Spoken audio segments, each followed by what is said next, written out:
আবু বকর সিদ্দিকী, আপনি তো একজন কৃষক। আপনার কাছে জানতে চাই আসলে কৃষিকাজের এই যে বঞ্চনার জায়গাটা, সেটা আপনি প্রতিদিন কিভাবে দেখেন, বা কিভাবে আপনি এই জিনিসটাকে প্রতিদিন ডিল করছেন? জি, ধন্যবাদ। আমি পার্থ ভাইয়ের যে কথাগুলো শুনলাম, দেখেন, সারা পৃথিবী জুড়েই কিন্তু কৃষক আত্মহত্যা এটা কিন্তু একটা কমন একটা বিষয়। এখন আমাদের দেশের কৃষক আত্মহত্যাটা আরও অনেক বড় আকারে ধারণ করত। যেহেতু আমরা মুসলমান, আমাদের গরিব কৃষক বলেন বা আমরা যে বঞ্চনার কৃষক বলেন, সেইটা আত্মহত্যাটা আরও অনেক বড় আকার ধারণ করতো যদি না আমরা মুসলমান না হতো। দেখবেন গরিব মানুষের ভিতরে ধর্মীয় অনুভূতিটা সবার মধ্যেই বেশি, ওদের মধ্যে আরও অনেক বেশি, ধর্মীয় চিন্তা ভাবনাটা আরও অনেক বেশি।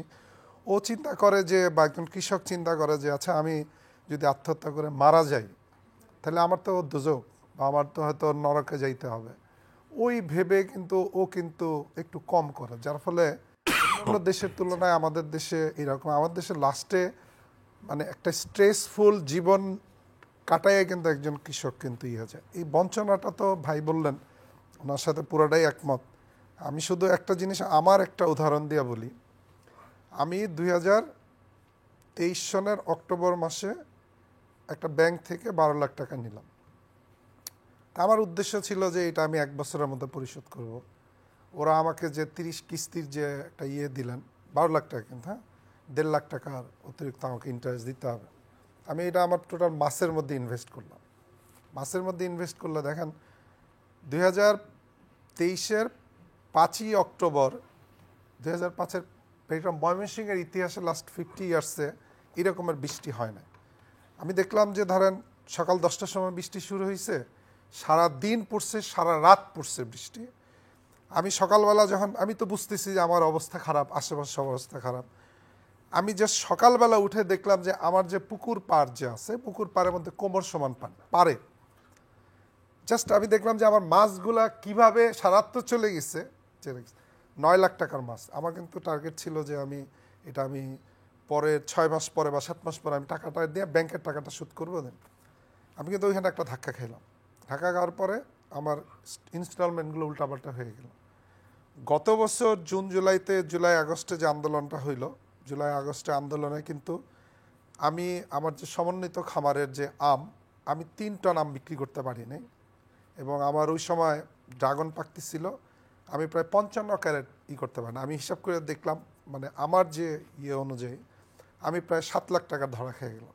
প্রথমটা হইলো প্রকৃতির কারণে, কিছু করার নাই, আমি নিরীহ। পরেরটা হইলো দেশের রাজনৈতিক কারণে। এটা আমাদের দেশের রাজনৈতিক কারণে বিভিন্ন সময় হয়। এখন বঞ্চনা ব্যাপারটা হচ্ছে কিছু না, আমাদের দেশের পুরা অর্থনৈতিক যে আর্থিক ব্যবস্থা যেটা আছে, সেটা পুরাটাই হয়েছে কৃষকের গলা চেপা এই জিনিসটা আদায় করানো। কৃষকের গলা চেপা কীরকমের, ধরেন এই যে ধরেন আমি একটা জিনিস বলি, আমাদের অঞ্চলে কিছু এনজিও লোন দেয়। ধরেন আমি কিন্তু একটা লোন করছি 30,000 টাকা, একটা লোন করছি 4 মাস পরে 3200 টাকা দিতে হয়েছে আমার।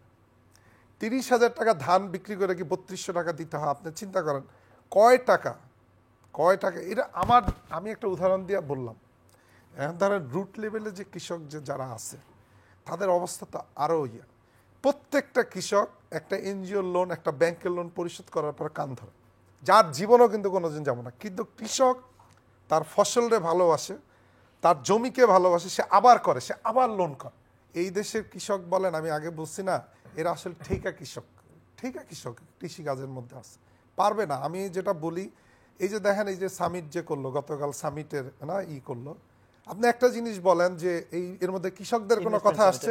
বাংলাদেশে প্রায় 8 থেকে 10,000 কোটি টাকার 10,000 কোটি টাকার কৃষি আপনার এই যে কীটনাশক আমদানি হয়। 98% এই আমদানিগুলো সব হলো বিদেশ নির্ভর, ইন্ডিয়া নির্ভর, চায়না নির্ভর, ফ্রান্স নির্ভর, যে নির্ভরতা আছে।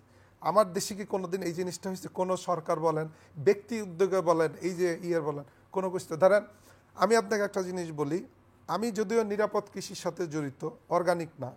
আমি 2017 সনে ধরেন আমি 5,000 টাকার কীটনাশক কিনে আমি হয়তো 2 একর জমিতে আমি সারা বছরে আমারই হয়। এখন আমি 50,000 টাকা পাচ্ছি না, প্রতি মুহূর্তে পারতেছি। আমার কৃষি পণ্যের কি দাম বাড়ছে? এরকমের সব আইওয়াস। আপনার কৃষকদের নিয়ে যে ধরনের বাংলাদেশে যে ধরনের বা বাংলাদেশে ধরনের যে ধরনের ইগুলো রয়েছে, এটা আইওয়াস পার্থভাই কৃষকদের নিয়ে গবেষণা করে, আপা কৃষকদের নিয়ে গবেষণা করে, এটা আমি আমার রুট লেভেল থেকে বললাম আর কি।